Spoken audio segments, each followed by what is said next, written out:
All right, joining us now from Abeokuta is Yemmy Dalemo for more on this subject matter. Yes, can we get to Yemmy? Yes, Yemmy, what's the update in addition to what we just saw in your report? Thank you, Ogochukwu, for joining us in Abeokuta. We are at the Adire Mall in Itoku area of Abeokuta. This place is a cluster of those engaged in tie and dye business. Just like we have identified that the death of apprenticeship affects other trades. It's also affecting traders and producers of fabrics in this market.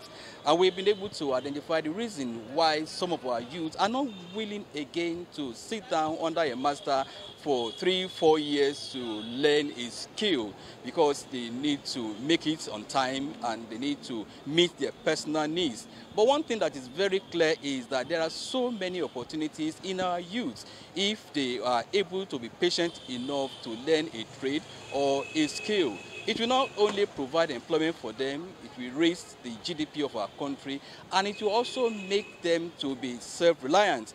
Nowadays, we know that white-collar jobs are no longer there, so there is a need for our youth to have a second address.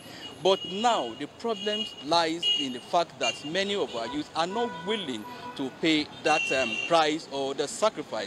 For instance, let me tell you that just opposite us in Itoku here, we went to the blacksmithing hub.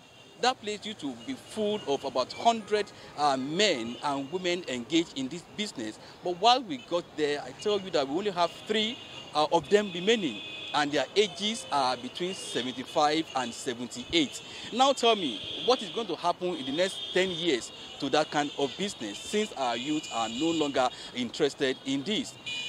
What we need now to do is, like we just said in that report, that a multifaceted approach is needed to actually talk to our youth, particularly from the first line of socialization, which is the family.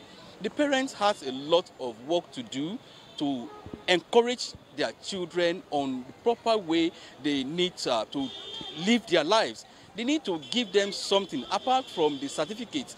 They need to have something that they are doing with their hands that will be able to make them sufficient. If that certificate is not yet ready giving them work, then they'll have something to do and they will not go into crimes. Also, the government also needs to provide more incentives.